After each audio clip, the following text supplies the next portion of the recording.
For those of you who don't know me, my name is Yuri. Today I'm back for an episode of film recommendations. As a film major who did my bachelor degree in South Korea, here are some Asian movies that I think may fit into your definition of dark academia.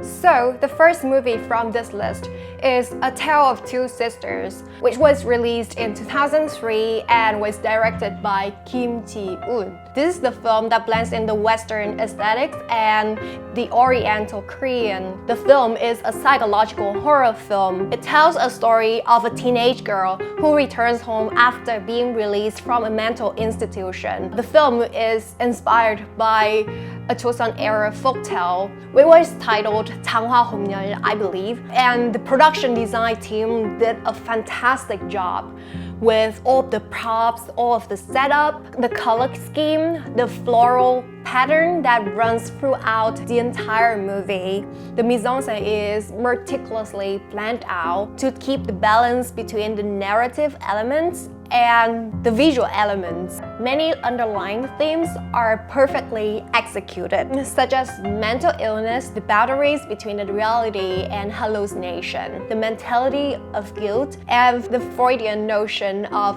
Electra complex. That's it, guys. I don't want to give you any spoiler because you should check this movie out. It's a great movie and it's one of my most favorites of all time, so I highly recommend it.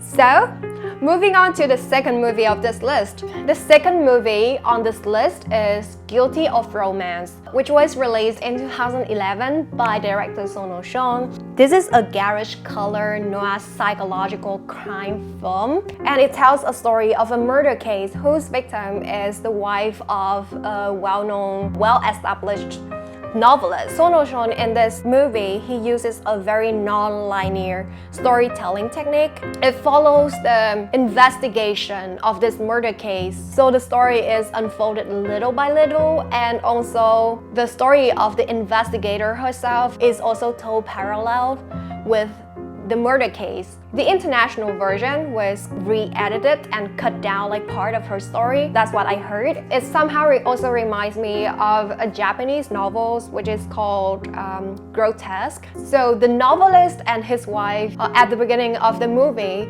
is portrayed as a perfect dream marriage regardless of their sexless life, and the wife is just this one naive and obedient wife up until one incident of this movie.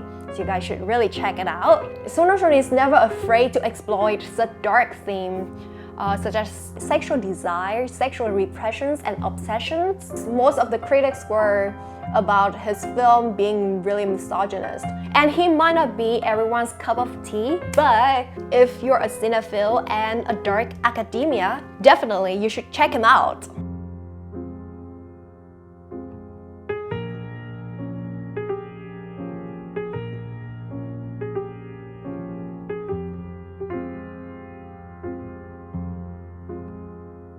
The third film that I recommend you guys to check out on this list is Pieta 2012, directed by Kim Ki-duk. Okay, I understand he's a very controversial director with his bizarre storytelling technique. Also, the public backlash against him for his sexual and physical assault toward his actress. But he's definitely a very interesting director, filmmaker. And Pieta is one of those dark, violent, disturbing movie that I wouldn't recommend to people who are quite sensitive and underaged.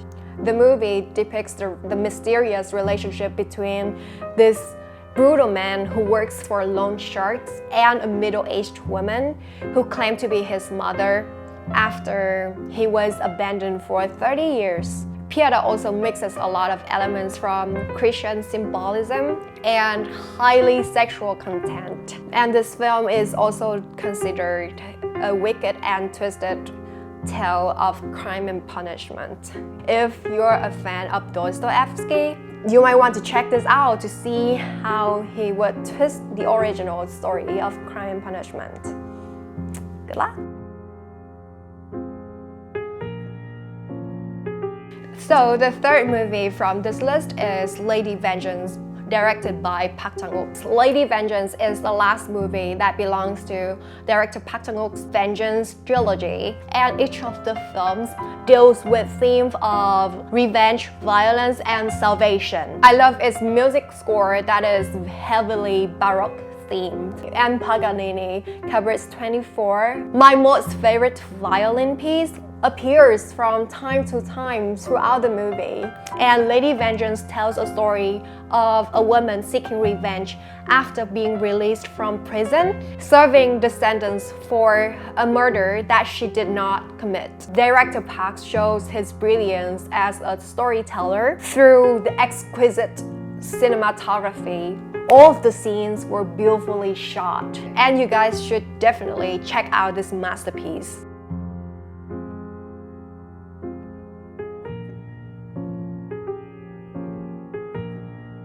And the fifth film, also the last film that I want to recommend you guys, is Burning by Lee Chang-dong, which was released in 2018. The movie is loosely an adaptation of the short story Burning by the author Haruki Murakami. Director Lee Chang-dong did a fantastic job on adapting this movie, and I would say is the most successful adaptation of a Murakami story. There's no conventional 3-act storyline here, but the audience can totally feel the sense of unease and ambiguous narrative. The film portrays a very brutal Darwinian survival of the fittest philosophy of the world, and it also captures the anxiety of the working class through our characters. Okay, for this video, I decided to recommend only 5 films because the imposter syndrome has helped me back a lot ever since I started doing this channel. But I feel like, anyway, I'm still a film major and I accept the fact that my knowledge is not perfect and I can still grow. So if you guys have anything to add on the list and want to request me doing more movie lists, or either European dark academia movie list or light academia movie list, or more books, for example, please comment down below. That's it for today's video. I hope you guys enjoyed it and see you guys later. Bye!